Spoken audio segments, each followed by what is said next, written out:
ፍርድ ቤት አማክር ምንድነው ያሉኝ? ለሁለት ወርም ሆነ 3 ወር አብራችሁ ተቆያችሁ እንዲሁም ሰርግ ስለተደገሰ ስለወለዳችሁ ጋብቻ ፊርሚያው እኮ አሉኝ የንብረት ስም ዝርዝር ነው የሚጠቅሰው ሌላ የሚጠቅሰው ነገር የለም። ስለዚህ ምንድናችሁ እናንተ ባልና ሚስት ናችሁ። ጋብቻ ለማፍረስ አልመክርም፣ አላበረታታም። ትዳርን ማፍረስ ማለት በጣም በህይወቴ የምጠላው አይደለም በራሴ ላይ በቃ በጠላቴ ላይ ሆነ በምንም ላይ እንድደርስ የማልፈልገው ነገር ቢኖር ትዳር ማፍረስ ነው። ሰላም ሰላም ውድ የዩቲዩብ ቤተሰቦቼ እንደምን ናችሁ? አላችሁ ወይ? አለን እኛ እግዚአብሔር ይመስገን። እንግዲህ ዛሬ ያለነው አዲስ አበባ ነው። ወደ አዲስ አበባ ተመልሰናል እና ዛሬ እንግዲህ ላሳውቃችሁ የመጣሁት የፍርድ ቤት ውሳኔ ምን ይመስላል። ምክንያቱም ክስ ላይ እንደነበርኩኝ እና ሁላችሁም እያሰባችሁልኝ እንደነበረ አውቃለሁና የፍርድ ቤት ውሳኔውን ጨርሻለሁኝ። እንዲሁም ያንን ታሰራ የነበረው ቤት እንግዲህ ያቅሜን ያክል የባሰውን አሰርቼ ወደ አዲስ አበባ ተመልሻለሁ ማለት ነው። ገና ትናንትና ነው የተመለስኩትኝ። ስለዚህ የፍርድ ቤት ውሳኔ ላሳውቃችሁ፣ እንዲሁም እንደኔ ታታቁ ሰርግ ደግሳችሁና ሰርግ በልታችሁ ወይም ወልዳችሁ የጋብቻ ፊርማ ስለተደረጋችሁ ብቻ ባልና ሚስት አይደለንም ብላችሁ የምታምኑ ሰዎች ዛሬ እውነታውን ያሳውቃችሁና የፍርድ ቤት ውሳኔ እንዴት ነው፣ ለማን ጥቅም አለው፣ ለማን ጉዳት አለው የሚለውን ነው ማስረዳችሁ። እንግዲህ እግዚአብሔር የተመሰገነ እኛ ጨርሻለሁ ብያችኋለሁ። የፍርድ ቤት ውሳኔ የጨረስኩት እንዴት ነው መሰላችሁ? የመጀመሪያ ጥሪ ከስሼ ክሱን ታስገባ ምንድነው የተደረገው? አንድ ቀጠሮ ተሰጠኝ። አንድ ቀጠሮ ሄድኩኝ። ለሰውየው መጥሪያ እንዲሰጠኝ ነው የተሰጠኝ። ሰውየው መጥሪያውን ለመስጠት ደግሞ በአካባቢ ስለሌለ ስለማላገኘው 1 ሳምንት ቀጠሮ ይሰጣችኋል ስጡ የሚባልበት። ከዛም በኋላ ምንድነው የምታረጉት እናንተ? ታገኛችሁት መስጠት፣ ታላገኛችሁ ደግሞ በሁለተኛው ፍርድ ቤት ቀጠሮ አላገኘውም ብላችሁ ማሳወቅ ነውና የሚጠበቅባችሁ። እኔ ወረቀቱን ያው ሰውየው እንደማላገኘው አውቃለሁ፣ ግን የፍርድ ቤቱን ውሳኔ ለማክበር ያክል ጥሪውን ወረቀት ተቀብዬ ይዤ ነበር የሄድኩት። ሄድኩኝ ቤት ያስቀመጥኩት። ከዛም የቀጠሯችን ዕለት ቀርቤ በየ7 ቀኑ ነው ቀጠሮ ቀረብኩኝ። ሰውየው በአካባቢ እንደሌለና እንደማላገኘው አስረዳሁኝ። ከዛም በኋላ አንድ ቀጠሮ ድጋሚ ተሰጥቶኝ በዛኛው ቀጠሮ ምንድነው የተደረገው? እንትን ተሰጥቶ ጋዜጣዊ መግለጫ ወጥቶበት እዛው አካባቢው ላይ ያለው ወረዳው ላይ ወይም ቀበሌው ላይ ጋዜጣ እንዲለጠፍና ያንን አይቶ ተመጣ መጣ፣ ካልመጣ ደግሞ ፍርድ እንደሚሰጣችሁ ነው የተነገረኝና ጋዜጣዊ መግለጫ አስወጣሁኝ ወረዳው ላይ። ከዛን ቀበሌ ወሰድኩኝ፣ ለጠፍኩኝ። በራፋችሁም ላይ መለጠፍ አለበት እንደዛ አስለጠፍኩኝ እና ያንን አይቶ ሰውየው ስላልመጣ ምስክር ታስመሰክራላችሁ። ባልና ሚስት እንደሆናችሁ ወይም አንድ ጋር እንደነበራችሁ ወይም እንደወለዳችሁ ምስክር ታስመሰክራላችሁ። ምስክር አስመሰከርኩኝ እኔ በሁለተኛው ቀጠሮ።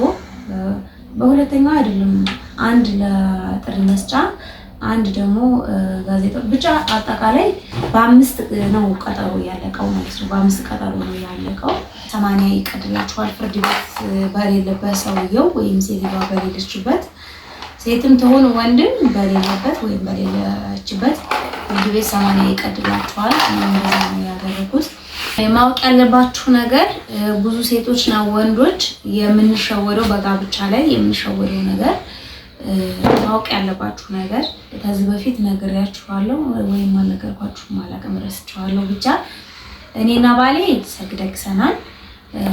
በጣም ትልቅ ድግስ ነበረ። በትልቅ ድግስ ነው ያገባ ነው። ነገር ግን የጋብቻ ፍርሚያ የለንም። የጋብቻ ፍርሚያ የሌለ ለምንድን ነው? በሰዓቱ እሱ ሰርግም እየደገሰ የነበረው አልባሌ ቦታ ብሩን እያወጣ የነበረው በቃ ያላግባብ ብሩን እያጠፋ የነበረው እሱ ስለነበረ እኔ ምንድን ነበር ያሰብኩት የዛ ጊዜ ድግሱን ትተን ስራ እንስራበት፣ እንለወጥበት፣ ልጆች ነን፣ ነገ በክርስትና እንመልሰዋለን አለማችንን። እንዲሁም ሀብት እና ንብረት ታፈራን በኋላ ራሱ ሰርጋችንን ማድረግ እንችላለን፣ ይቅርብን ብዬ እኔ ባሌን እየመከርኩት ስለነበረ እሱ ደግሞ ያንን እምቢ ብሎ በጓደኛና በቤተሰቦቹ ምክር ድግስ እንዲደግስ ሰርግ እንዲደግስ ምናምን ነበር ያበረታቱት ስለነበረ እኔ እዛ ጋር ቤቱ ካርታና ፕላኑ ነገር በስሜ ስለነበር አልባሌ ቦታ ላይ ለሚያወጣ ሰው ብሩን እንዲሁም አላማ ተሌለው ሰውየው አላማ የሌለው ሰው ጋር ፍርሚያ አያስፈልገኝም። ሰርጉን ደግስ ባሌ ተሆን ሚስትህ ነኝ ሚስትህ ተሆን አንተ ባሌ ነህ። ስለዚህ ያንተ ንብረት ላይ የኔ ንብረት ነው የኔ ንብረት ያንተ ንብረት ነው። ተኒ ጋር የመኖር እንትኑ ሳለ ንብረት የማይሄድብም ንብረትም የማይሄድብኝም ብዬ ግን የጋብቻ ፍርሚያ አያስፈልገንም ነገ ቤቴን ልካፈል ማለት ስለምችል አልፈልግም ብዬ ነበር ያልተፈራረምኩት። አልተፈራረምኩም። የጋብቻ ፍርሚያ ምንም ነገር የለንም። ግን አሁን ፍርድ ቤት ላይ ሳማክር ያው ቤቱ እንደነገርኳችሁ በእኔ ስም ነው። ምንም ነገር የሱስ ነገር የለበትም። ፍርድ ቤት አማክር ምንድነው ያሉኝ ለ2 ወርም ሆነ 3 ወር አብራችሁ ተቆያችሁ እንዲሁም ሰርግ ስለተደገሰ ስለወለዳችሁ ጋብቻ ፍርሚያው እኮ አሉኝ የንብረት ስም ዝርዝር ነው የሚጠቅሰው ሌላ የሚጠቅሰው ነገር የለም። ስለዚህ ምንድናችሁ እናንተ ባልና ሚስት ናችሁ አሉ እና ይሄ ሰውዬ ንብረቱ የኔ ነው ብሎ ነገ ጠዋት ቢከስ ሊካፈልሽ ይችላል አሉ እና ብዙ ልጆች የጋብቻ ፍርሚያ የለንም ግን ሰርግ በልተናል ምናምን ብላችሁ እንዳትሸወዱ ወይም ወንድ ሆናችሁ እንዳትሸወዱ ተወዱ እንድታስቡበትና እሷ ፍቃደኛ ባትሆን ወይም እሱ ፍቃደኛ ባይሆን ፍርድ ቤት ሰውየው በሌለበት 80 እንደሚቀድላችሁ ልነግራችሁ ነው የመጣሁት። በነገራችን ላይ ጋብቻ ለማፍረስ አልመክርም አላበረታታም።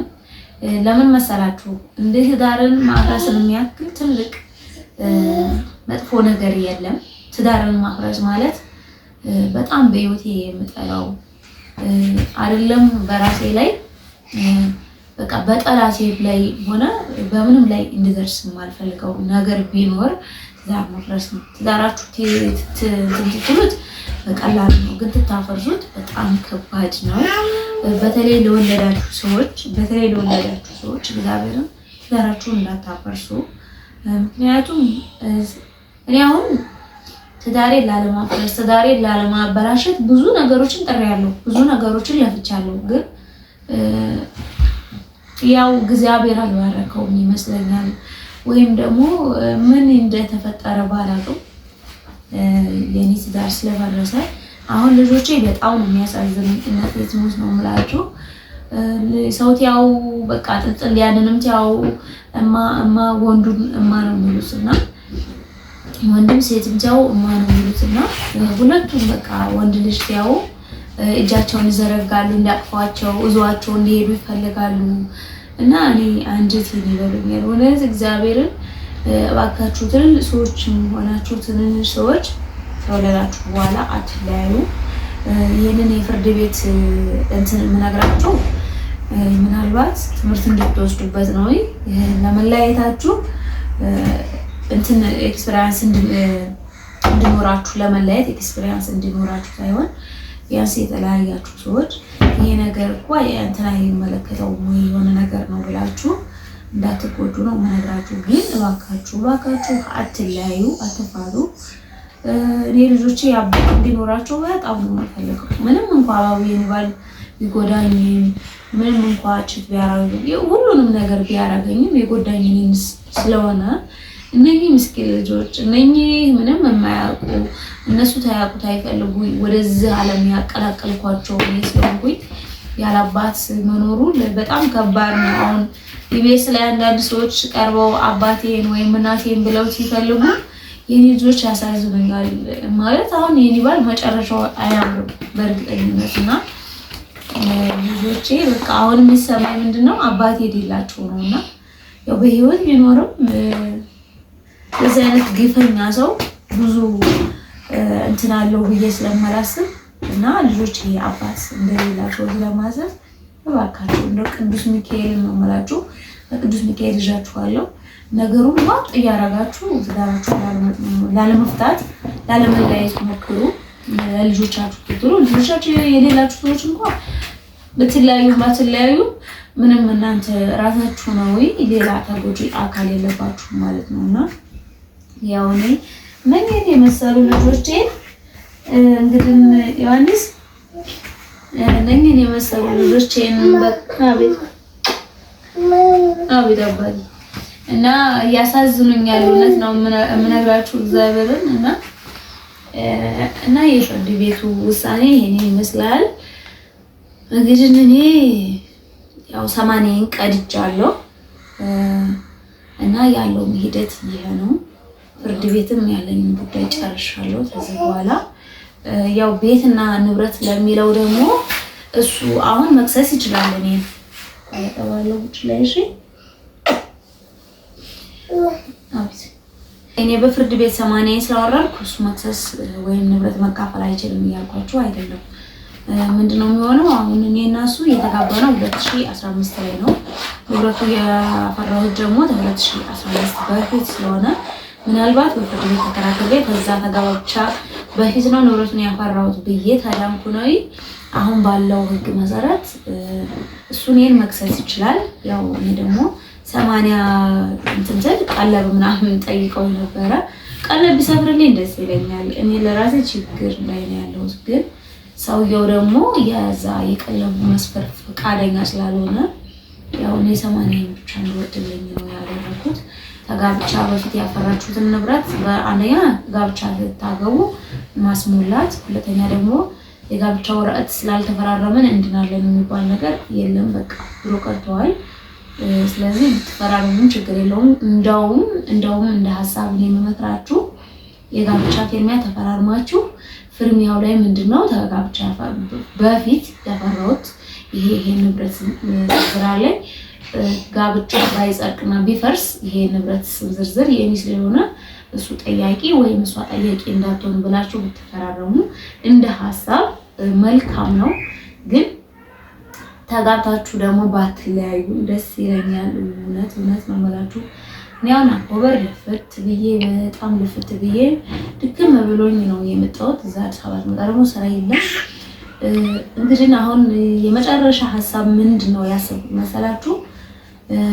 አንደኛ ልጆቼን ጥዬ አረብ ሀገር ለመሄድ ነው ያሰብኩት፣ ግን የሚይዝልኝ ሰው አላገኘሁም። ሁለተኛ ደግሞ ሀሳቤ ምንድነው በቃ የቤት ኪራይ 8000 ብር ሆኗል። 8000 ብር በወር ከፍዬ የምኖርበት ስራ ስለሌለኝ ወደዛው ቤት የተመልሼ በቃ ራበኝም ጠማኝም በቤቴ ነገሮችን ለማሳለፍ ነው ያሰብኩት። ያው እግዚአብሔር ረድቶኝ የሆነ ስራ ጀምሬ እንድሰራ ደስ ይለኛል። ከዛ በኋላ ልጆቼ አድገዋል። ግን በቃ ታታሪ ልፋተኛ አትሆኑ። በቃ አንዳንድ ጊዜ ነገሮች ይፈትኗቸዋል። እኔ እንጃ ለታታሪና ለሰራተኛ ሰው ቀና አይወጣም። ለምን እንደሆነ አላውቅም። እግዚአብሔር እኔ በቃ ከልጅነቴ ጀምሬ በጣም ታታሪ ነኝ፣ ሰራተኛ ነኝ። በቃ ነገሮች እኔን አይሰብሩኝም። በጣም ጠንካራ ሰው ነኝ። ግን እንደዛም ሆኖ ደግሞ ፈተና በፈተና ነው የሚመለስልኝ። ምንም ነገር በበጎ ነገር አይመለስልኝም። እና ባለፈው አሁን ልሾ ያደረኩት ክላስ በቀላሉ በአንዳንዴ ከረሲቪንቱ ልሾ አድርጌ አስተካክዬ ልመጣ ነበር የሄድኩትና ባልጠበቁት ሌላ ወጪ ነው ተዳርጌ የመጣሁት። እና ይሁን እግዚአብሔር ይመስገን ፈጣሪ ወደኝ ይሆናል። በዚህ ፈተነኝ ምናልባት መጨረሻዬንም ልታሳምርልኝ ሆኖ ሊሆን ይችላል። እና እንደዚህ ክስል ብዬ በቃ ጠጉሬን ፈትቼ ባሳያችሁ ያ ጠጉሬ የለም። እና እስኪ እግዚአብሔር ይመስገን በሉልኝ እና ቅዱስ ሚካኤል ከአንቺ ጋር ይሁን በሉልኝ፣ ጸልዩልኝ። እና ላሰባችሁ ላሳስባችሁ ሰዎች ሁላ እንግዲህ ሁላችሁንም በጣም ይቅርታ። የፍርድ ቤት ውሳኔ ምናልባት የምትጓጉ መስማት የምትፈልጉ ሰዎች ካላችሁ ብዬ ነው ይህን ቪዲዮ የምሰራው። ጨርሻለሁኝ። እናም በዚህ ኬዝ ላይ ያላችሁ ሰዎችም መድኃኒዓለም በቀላሉ ያላቃችሁ ፍርድ ቤት ማለት በህይወቴ እኔ ሄጄ አላውቅም። በጣም ብዙ ሰው በድሎኝ ያውቃል፣ ግን እኔ ሰውን ከስሽ አላውቅም። ለምን መሰላችሁ? ከሳሽ አምላክ ነው ብዬ ስለማስብ ከስሽ አላውቅም። ይህም ደግሞ ያው ቀላል ነገር ነው ብዬ ነበር ያሰብኩት፣ ግን ቀላል ነገር አይደለም። በጣም ነው የሚያስጠላችሁ ፍርድ ቤት መመላለሱ። ብቻ እግዚአብሔር የተመሰገነ ይሁን። እኔ ነገሮች አልቀውልኛል እና ውድ የዩቲዩብ ቤተሰቦች ላይክ፣ ሼር፣ ሰብስክራይብ እያደረጋችሁ የምታበረታቱኝ በኮሜንት አሪፍ ኮሜንት እየሰጣችሁ አይዞሽ ከጎንሽ ነን እያላችሁ የምታበረታቱኝ ሰዎች ሁላ ኮሜንታችሁን አያለው። በጣም አመሰግናለሁ። እግዚአብሔር ያክብርልኝ። እውነት እኔ የባለፈውን ቪዲዮም የሰራሁት የቤቴን ብዙ የአረብ ሀገር እህቶቼ እንደኔ በሰው ነው የሚያሰሩት። መጥተው ለማሰራት ብር ስለሌለ እዛ ሆነው እየላኩ ነው የሚያሰሩት እና ከዛ ታይኝ ትምህርት እንድትወስዱ ነው የእንትን ያልኩላችሁ። ምናልባት እናንተ የምታሰሩ ሰዎች እንደዛ ላይ ያረጉ ይችላሉ። ግን ደግሞ 50-50 ሆናችሁ ራሳችሁን ጥንቃቄ አድርጉ። ወዳችኋለሁ። ላይክ፣ ሼር፣ ሰብስክራይብ እያደረጋችሁ በቀጣይ ቪዲዮ ይዤላችሁ እመጣለሁ። አበረታቱኝ። ወዳችኋለሁ። ባይ